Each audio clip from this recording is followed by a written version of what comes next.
Trazer novas cores e camadas para uma franquia que já teve tantas encarnações, cinema, TV, quadrinhos, livros, games, não é uma tarefa fácil. Mas a primeira temporada de Andor tem vindo numa sequência tão incrível de episódios, com roteiros que estão demonstrando até onde a série está disposta a ir para ressignificar pontos clássicos de Star Wars, sem tirar a essência da saga.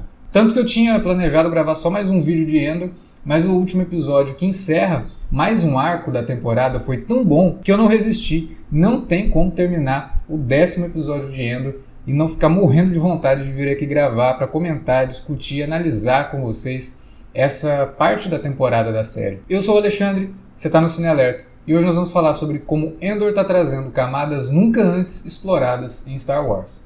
Ah, e com spoilers. Depois do segundo arco da temporada, lá naquele planeta Adani, onde teve o roubo lá que o Andor ajudou aquele grupo de rebeldes, a série investiu num episódio de transição de arco. E nesse episódio, o Andor vai lá fazer uma visita para a mãe dele, no planeta que a gente encontra o personagem no começo da série, e faz um convite para ela para fugir para algum ponto da galáxia onde eles não sejam encontrados. Só que a mãe dele não aceita, porque ela foi inspirada pelo roubo, ela foi inspirada pelas atitudes da Força Rebelde e agora ela se considera uma rebelde, mesmo tendo uma saúde ali bem debilitada. E o Andor é obrigado então a deixar a mãe ali, porque ele não pode ficar muito tempo no planeta, para não chamar atenção, afinal ele está sendo procurado pelos soldados do Império. Então ele vai para um planeta paradisíaco ali, para passar um período de férias, e ironicamente acaba sendo confundido com um membro de um grupo que faz oposição ao Império e é preso. Ele é condenado a 5 anos de prisão e descobre que vai ter que cumprir essa pena trabalhando numa prisão ali que tem uma linha de montagem de peças para o Império. E aí a gente começa então mais um arco de 3 episódios escritos pelo Beau Willimon, com direção do Toby Haynes, e que talvez mostrem o momento mais importante do Andor nessa primeira temporada. Bom, pelo menos até aqui foi o momento mais importante do personagem, porque é onde ele tem o estalo, onde ele tem a ideia do que é ser um rebelde. E ele começa a entender de fato o que é lutar contra o Império, e que é uma luta essencial pela conquista da liberdade. E mais do que tudo, é uma luta que não pode ser travada sozinha. É um texto extremamente maduro e que traça paralelos do Andor como prisioneiro e a situação de praticamente todos os personagens principais que se acham livres em suas ocupações, mas se veem completamente presos a elas. A liberdade é o tema central aqui e o sacrifício que deve ser feito para se conquistá-la. Na prisão onde o Andor vai parar, a gente acompanha todo o processo de desumanização que o Império exerce para ter o controle sobre a galáxia. Isso tudo é demonstrado dentro de um universo muito particular, que é o universo da prisão. É um processo de desumanização que vai ao ponto de fazer os prisioneiros que estão ali, que vários deles são como Andor, sequer deveriam estar ali, passem a acreditar que serão merecedores da liberdade caso hajam de acordo com o que o Império dita. O maior exemplo disso é o personagem do Andy Serkis, o Kino Loy, que já se encontra tão conformado com sua situação que age como seus próprios opressores contra seus companheiros de ala ali na prisão. E que não é uma situação diferente daquela que a gente encontra os personagens coadjuvantes da série, incluindo os funcionários do próprio Império que a série aborda. O Cyril, por exemplo, acredita que ele é um funcionário exemplar e que segue à risca os ideais do Império. Mas conforme a gente vai conhecendo esse personagem, só fica claro como tudo isso é só uma desculpa para preencher um vazio extremo em sua própria vida. Como alguém que quer tanto fazer parte de alguma coisa que se permite perder completamente a empatia nesse processo. E se prende a algo desumano. Vocês repararam como a mesa onde ele faz as refeições em casa se assemelha às cenas da prisão do Andor? E isso não é diferente com a Dedra, aquela funcionária do serviço de inteligência do Império. Ela é muito eficiente porque acredita no discurso de Palpatine e falha justamente porque boa parte dos que estão ali ao seu redor são burocratas que na verdade só estão seguindo o barco. Não existe uma real força ideológica por quem já está ali exercendo o controle, o poder. E assim eles vão levando sem querer chamar a atenção dos outros, só cumprindo ordens para garantir que não sejam perseguidos. E continuam ali dominando os mais fracos, as posições inferiores de seus próprios subordinados, porque isso de alguma forma preenche o vazio que está ali. São pessoas completamente desumanizadas, presas a algo, acreditando que assim podem ser livres. Assim, quem acredita no discurso do Império faz isso sozinho. Não existe uma união ali, cada um quer a sua fatia, independente do que o outro precisa e principalmente independente do que o Império precisa, que é uma situação bem diferente daquela em que Endor e toda a rebelião se encontram. A rebelião funciona porque entende a força da união das pessoas em busca de um objetivo em comum, que é a liberdade. E o Império vai cair no futuro, como a gente sabe, por causa do próprio vazio de propósito dentro do coletivo. Em várias oportunidades na franquia, a gente vê ali membros superiores do Império abandonando completamente seus subordinados para salvar a própria pele, independente do que o Império vai sofrer ali com uma derrota. O Império que lide com isso depois, né?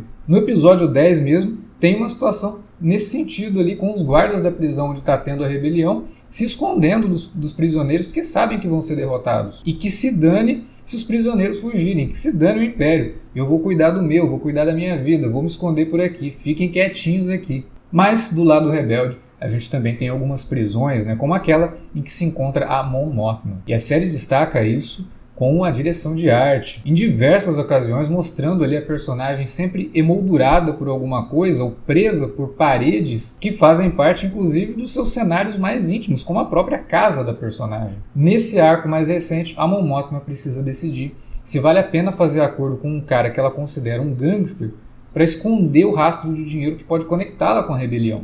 Um acordo que, inclusive, envolve a liberdade da própria filha. E aqui eu tenho que destacar o trabalho da Genevieve O'Reilly, que é a atriz que faz a Mon Mothma. Ela está fazendo um trabalho incrível como a senadora e constrói a personagem como uma das mais complexas de Endor. E uma das mais complexas, principalmente porque a gente já conhecia a Mon Mothma antes, né? E aqui a gente vê coisas que a gente não fazia ideia que essa personagem já passou. Um mérito que não é só da atriz, obviamente, mas do roteiro, da maturidade do roteiro, da forma como o roteiro está preocupado mesmo em contar uma boa história com esses personagens. E inserir camadas, inserir elementos novos que trazem realmente novas cores para eles, né? Outro que rouba a cena é o Stellan Skarsgård, né, no papel do Luthen. E eu tenho que dizer que conferir o diálogo dele com o Sol Guerreira, vivido por Forrest Whitaker no 8º episódio, é um dos momentos mais gratificantes dessa série, não só pela qualidade do diálogo, mas pela qualidade dos atores. E o Luthen ainda tem um discurso memorável no episódio 10, que encerra esse arco e traz uma das frases mais importantes da série. Arrisco dizer, uma das frases mais importantes de Star Wars. Mas a gente já chega lá. Enquanto isso, eu quero saber se você está curtindo o Endor. Depois do vídeo, deixa seu comentário aí embaixo, beleza? Eu preciso confessar uma coisa para vocês. Quando o Endor vai parar nessa prisão,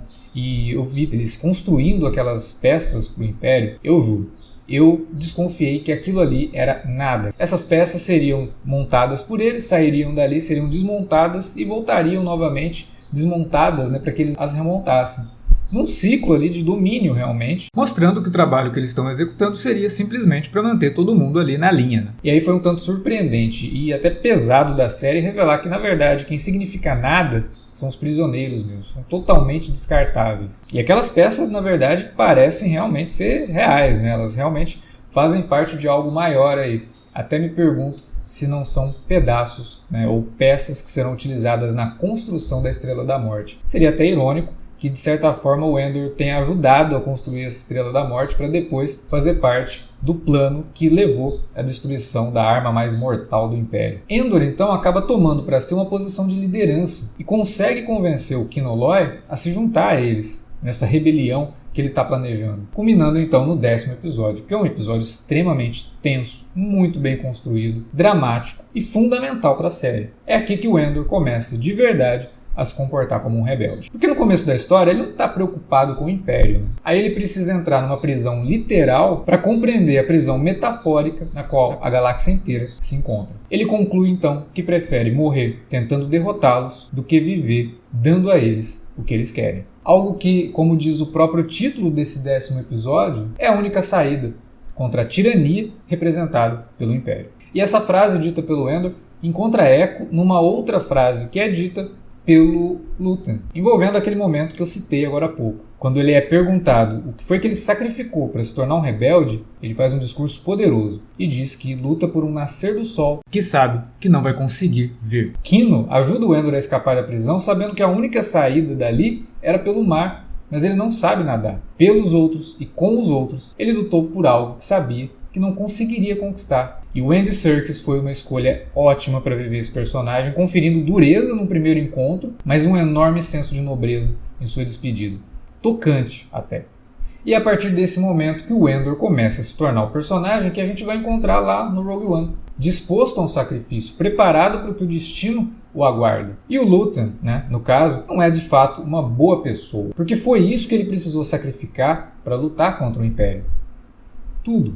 Ele chega ao ponto de concordar em sacrificar uma célula rebelde para manter um espião dentro da força de segurança do Império, porque isso é muito mais importante para a luta dos rebeldes. Ter um espião dentro das forças de segurança do Império, contando as coisas que estão sendo feitas. E aí é que eu digo, como o Endor está de fato ressignificando algumas coisas, principalmente dentro da luta dos rebeldes. As camadas que isso traz superam e muito anos e anos de histórias contadas em diversas mídias, boas histórias, não vou negar isso, mas que pouco acrescentaram para uma interpretação mais profunda da saga. É muito revelador que as forças rebeldes precisaram fazer enquanto não encontravam os seus heróis. Eles precisaram agir como os vilões. O próprio Luthen diz: eu vou usar as armas, as ferramentas dos meus inimigos contra eles. Endor é uma série que mostra a construção de um rebelde, que no futuro vai se sacrificar para que a rebelião tenha a ascensão dos seus mais brilhantes, seus mais importantes heróis. Quando o Star Wars surgiu lá nos anos 70,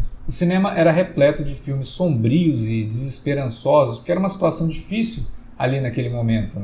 Aí o George Lucas veio com sua fantasia espacial e trouxe mais luz para esse mundo, trouxe mais esperança. Olhando por esse lado, é como se Endor representasse justamente esse momento dos anos 70 pré-Star Wars. Um momento em que a esperança era pouca, mas significava muita coisa. Mas que só com a vitória de Luke, Leia, Han e companhia poderia de fato trazer à luz uma vitória muito maior, com muito mais significado, porque seria uma vitória conquistada por heróis.